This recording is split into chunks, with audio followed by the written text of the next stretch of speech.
जय हिंद दोस्तों, इस वीडियो में आपका स्वागत है। दोस्तों आज की इस वीडियो में हम प्रश्नावली 5.2 के प्रश्न संख्या 18 को बहुत ही आसानी से हल करके सीखने वाले हैं। तो आइए देखते हैं आपका प्रश्न संख्या 18। प्रश्न संख्या 18 आपका कहता है किसी एपी अर्थात समांतर श्रेणी के चौथे और 8वें पदों का योग 24 है तथा छठे और 10वें पदों का योग 44 है। इस एपी के प्रथम 3 पद याद कीजिए। तो आपको क्या करना है, अर्थात यह जो समांतर श्रेणी है इसके प्रथम 3 पद आपको ज्ञात करना है। और आपको पता है किसी भी समांतर श्रेणी में अगर आपको प्रथम पद और सार्वंतर पता है तो उसके किसी भी पद को आप बहुत ही आसानी से लिख सकते हैं, बता सकते हैं और ज्ञात कर सकते हैं। तो हम क्या करते हैं, मान लेते हैं माना एपी का प्रथम पद हम मान लेते हैं स्मॉल ए मान लेते हैं, ठीक है। और एपी का सार्वंतर हम क्या मान लेते हैं, स्मॉल डी मान लेते हैं, ठीक है, स्मॉल डी मान लेते हैं। और आपने क्या मान लिया, एपी का प्रथम पद स्मॉल ए मान लिया और एपी का सार्वंतर आपने क्या मान लिया, स्मॉल डी मान लिया। और कह रहा है एपी का मतलब क्या होता है, एपी अर्थात जिसको हम कहते हैं समांतर श्रेणी। सवाल को ध्यान पूर्वक पढ़ेंगे तो कह रहा है एपी के चौथे और 8वें पदों का योग 24 है, ठीक है। तो एपी का चौथा पद इसको हम लिख सकते हैं, एपी का चौथा पद इसको हम क्या लिख सकते हैं, A4 लिख सकते हैं। अर्थात A1 A2 3 A4 इस तरीके से हम इसको लिख सकते हैं, ठीक है। एपी का 8वां पद, ठीक है, इसको हम लिख सकते हैं A8। कह रहा है चौथे और 8वें पदों का योग 24 है, ठीक है। तो एपी का चौथा पद इसको आप लिख सकते हो, क्या लिख सकते हो, A प्लस 4 में से जाएगा कितना हो जाएगा 3D और यह हो जाएगा सार्वंतर का गुणांक। यह आपका कहाँ से आया है, देखिए एपी का अगर आप चौथा पद निकालते हैं तो इसको लिखते हैं A का nवां पद बराबर होता है A प्लस ब्रैकेट में n माइनस 1 इंटू डी। इतना तो आपको पता है। अगर A का चौथा पद आप निकाल रहे हो तो हो जाएगा A प्लस ब्रैकेट में 4 माइनस 1 इंटू डी, ठीक है। तो A का चौथा पद बराबर हो जाएगा A प्लस 4 में से 1 जाएगा 3 और डी का गुणा हो जाएगा तो 3D, ठीक है। तो वही आपका यहाँ पर आया हुआ है, इसको आप क्या किए हो, डायरेक्ट लिख दिए हो। इस सूत्र का अगर आप अधिकाधिक प्रयोग कर रहे हैं तो इसको आप बहुत ही आसानी से लिख सकते हैं, ठीक है। अब इसी तरीके से 8 का भी देखेंगे, ए का 8वां पद, ठीक है, ए का 8वां पद इसको हम लिख सकते हैं A प्लस 8 में से 1 जाएगा 7, सार्वंतर का गुणांक हो जाएगा, ठीक है। अब सवाल को ध्यानपूर्वक पढ़ेंगे तो कह रहा है समांतर श्रेणी के चौथे और 8वें पदों का योग 24 है। अर्थात यह वाला देखिए A4 plus A8, A4 plus A का 8वां पद बराबर कितना 24, ठीक है। अब मान रख देते हैं A के चौथे पद पे हम लिख सकते हैं A प्लस 3D, क्या लिख सकते हैं, A plus 3D plus A का 8वां पद की जगह पे A plus 7D, A plus 7D बराबर कितना 24, ठीक है। अब देखिए A आपका प्लस में है, A प्लस में है, जुड़ जाएगा तो कितना हो जाएगा 2A हो जाएगा प्लस 3D यहाँ पर है और 7D यहाँ पर कितना हो जाएगा 10D, 7 3 10D बराबर कितना 24, ठीक है। 2A प्लस 10D बराबर 24, कितना आ गया 2A प्लस 10D बराबर 24, ठीक है। अब यहाँ से अगर आप ध्यान से देखेंगे तो आपका 2 इसमें भी है और 2 से यह पूरा क्या होगा, विभाजित हो जाएगा। तो 2 को हम क्या करते हैं, कॉमन लेते हैं। कॉमन का मतलब क्या होता है, भाग होता है। अब 2 से 2A में भाग करेंगे तो कितना बचेगा, A बचेगा, प्लस 2 से 10 में भाग करेंगे 2 पंजे 10, ठीक है, 5D बराबर कितना हो जाएगा 24। अब 2 यहाँ गुणांक के रूप में ही आ जाएगा तो बटे के रूप में हो जाएगा। तो इधर क्या बचेगा आपका A प्लस 5D बराबर 24/2। ठीक है, तो क्या हो जाएगा, a प्लस 5d बराबर 2 से 24 में भाग कर देंगे तो कितना हो जाएगा, 12×24। ठीक है, a प्लस 5d बराबर 12 आ गया। इसको हम मान लेते हैं समीकरण 1। क्या मान लेते हैं जी, समीकरण 1। ठीक है, प्रथम शर्त अनुसार आपने कितना निकाल लिया, a प्लस 5d बराबर 12, इसको हम मान लेते हैं समीकरण 1। ठीक है, और सवाल को ध्यानपूर्वक पढ़ेंगे। द्वितीय शर्त अनुसार कह रहे छठे और 10वें पदों का योग कितना है, 44 है। तो छठे पद, ठीक है, छठवां पद, छठवें पद को हम क्या लिख सकते हैं, लिख लो।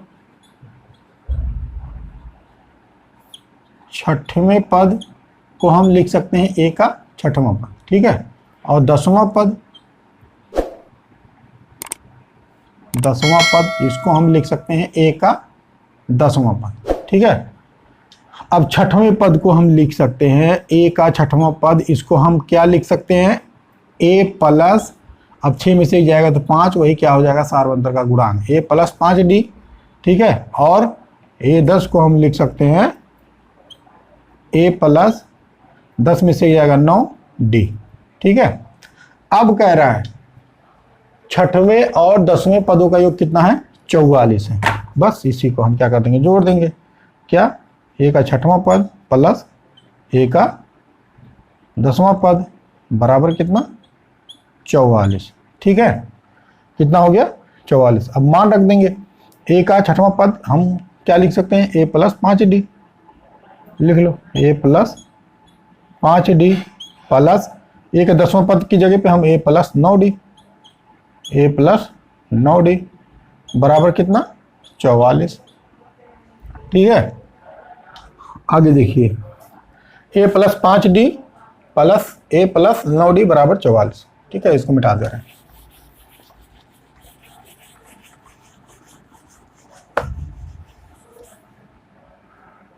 कितना हो गया, a plus 5d, a plus 5d plus a plus 9d बराबर 44।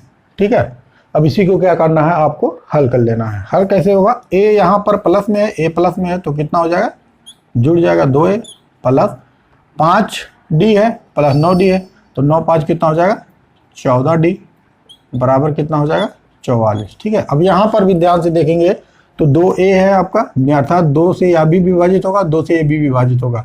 तो हम क्या करते हैं, 2 को कॉमन ले लेंगे, 2 से 2a में भाग करेंगे तो 2 कैंसिल हो जाएगा, क्या बचेगा, a प्लस, अब 2 से 14 में भाग करेंगे तो 7।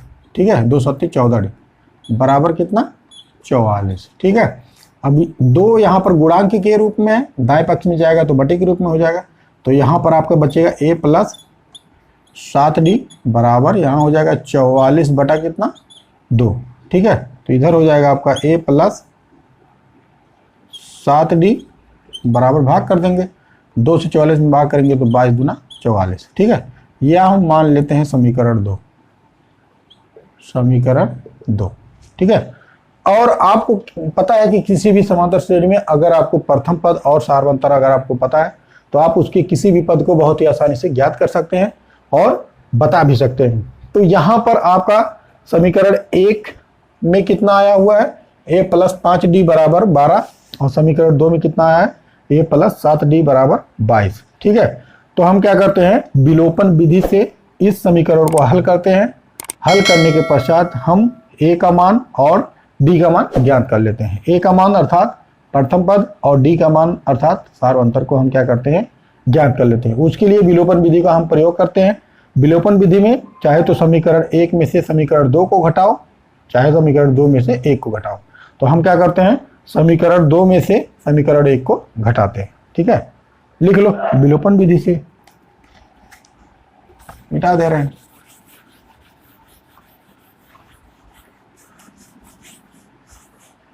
विलोपन विधि से हल करने पर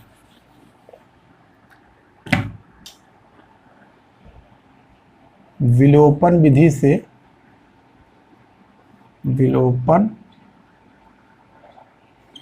से हल करने पर, ठीक है, समीकरण 2 कितना है आपका, a प्लस 7d बराबर 22, a प्लस 7d बराबर 22। और समीकरण 1 आपका कितना था, a प्लस 5d बराबर कितना, 14, ठीक है, 14 नहीं 12, ठीक है। समीकरण 1 कितना था, a प्लस 5d बराबर 12, और समीकरण 2 कितना है, a प्लस 7d बराबर 22। इसी को हम क्या करते हैं, घटा लेते हैं। विलोपन विधि से हल करने पर आप यहाँ पर लिख सकते हैं समीकरण 2 में से समीकरण 1 को घटाने पर, लिख लो समीकरण 2 में से समीकरण 1 को घटाने पर, ठीक है। जब घटाएंगे तो जो वियोजक होता है उसका चिन्ह बदल जाता है, यहाँ पर प्लस है तो माइनस, प्लस है तो माइनस, प्लस है तो माइनस। अब a प्लस में है, a माइनस में है तो कैंसिल हो जाएगा। 7d प्लस में है और माइनस 5d है, तो 7d में से 5d जाएगा तो आपका कितना हो जाएगा, 2d बराबर 22 में से 12 जाएगा तो कितना हो जाएगा, 10, ठीक है। 2 में से 2 गया 0, 2 में से 1 गया 1, ठीक है। तो d का मान आपने यहाँ पर निकाल सकते हैं, 10 बटा कितना हो जाएगा 2, क्योंकि d का गुणांक 2 है, तो d बराबर कितना हो जाएगा 5, ठीक है। यह आपका क्या आ गया, सार्व अंतर आ गया। सार्व अंतर कितना आ गया, 5 आ गया। अब d के मान को समीकरण 1 में चाहे तो 2 में रख दो, ठीक है, लिख लो हम d के मान को समीकरण चाहे तो 2 में रखे चाहे 1 में रखें, मान लीजिए हम 1 में रख देते हैं। 1 में रखने पर, ठीक है, d का मान समीकरण 1 में रखेंगे। समीकरण 1 कितना है, a प्लस 5d बराबर 12, ठीक है। तो a प्लस 5 गुणे d की जगह पे कितना हो जाएगा 5 बराबर कितना 12, ठीक है। तो a प्लस कितना हो जाएगा, पंचम 25 बराबर 12, ठीक है। पक्षांतर कर देंगे तो a बराबर हो जाएगा 12 आपका प्लस में है, माइनस क्योंकि यह 25 आपका प्लस में, पक्षांतर होगा तो माइनस हो जाएगा, कितना हो जाएगा 25, ठीक है। तो a बराबर, अब 12 आपका प्लस में है छोटा है और माइनस 25 आपका बड़ा है, तो चिन्ह कौन सा होगा, माइनस का, क्या होगा, घट जाएगा। तो 5 में से 3 2 गया 3, ठीक है, 2 में से 1 गया 1, माइनस 13, या क्या आ गया आपका प्रथम पद आपका कितना आ गया, माइनस 13 आ गया। अर्थात हम कह सकते हैं प्रथम पद आपका माइनस 13 है और सार्व अंतर आपका कितना है, 5 है। तो सवाल कहता है इस समांतर श्रेणी के प्रथम 3 पद ज्ञात कीजिए, ठीक है। तो प्रथम 3 पद हम ज्ञात कर लेते हैं। देखिए प्रथम 3 पद ज्ञात करने के लिए प्रथम पद आपका तो दिया ही है, तो प्रथम पद आपका हो जाएगा प्रथम पद बराबर -13, ठीक है, यह आपका प्रथम पद हो गया। द्वितीय पद हो जाएगा आपका,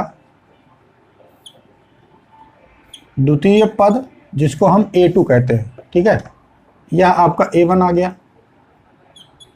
और द्वितीय पद आपका A2 को हम लिख सकते हैं, क्या लिख सकते हैं, A2 की जगह पे a प्लस 2 में से 1 जाएगा तो 1 हो जाएगा, 1 का गुणा d में करेंगे तो d, a प्लस d, तो a का मान -13 प्लस d का मान कितना है 5, ठीक है। तो कितना हो जाएगा, घट जाएगा, 13 में से 5 गया 8, -8, यह आपका A2 आ गया, ठीक है।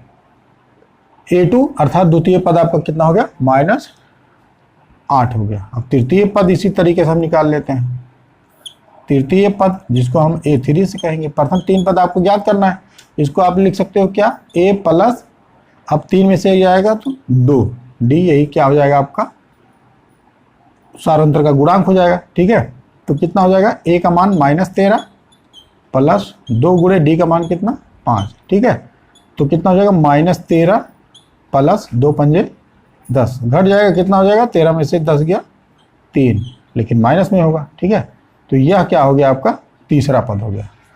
तो आप क्या कर सकते हो, AP का प्रथम पद, अर्थात आप कह सकते हो AP कौन सा प्रथम पद आपका कितना होगा, -13 और क्या हो गया -8 और क्या हो गया 3, यही क्या हो गया इसका आंसर हो गया।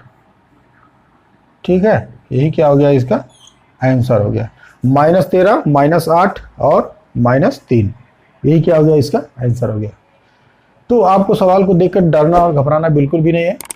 आपको क्या करना है, स्टेप बाय स्टेप चलना है, तो आपका सवाल कभी भी गलत नहीं होगा। ठीक है, तो उम्मीद करते हैं यह सवाल लगाना आप बहुत ही आसानी से सीख गए होंगे अगर आपने वीडियो को शुरू से अंत तक देखा होगा तो। और आपको वीडियो भी काफ़ी ज़्यादा पसंद आई होगी। अगर वीडियो पसंद आई तो वीडियो को लाइक कीजिए, शेयर कीजिए, कमेंट कीजिए। अगर आप हमारे चैनल पर नए हैं, चैनल को सब्सक्राइब कीजिए। मिलते हैं अगली वीडियो में एक नई ऊर्जा के साथ। तब तक के लिए हंसते रहिए, मुस्कुराते रहिए और मेहनत से पढ़ते रहिए।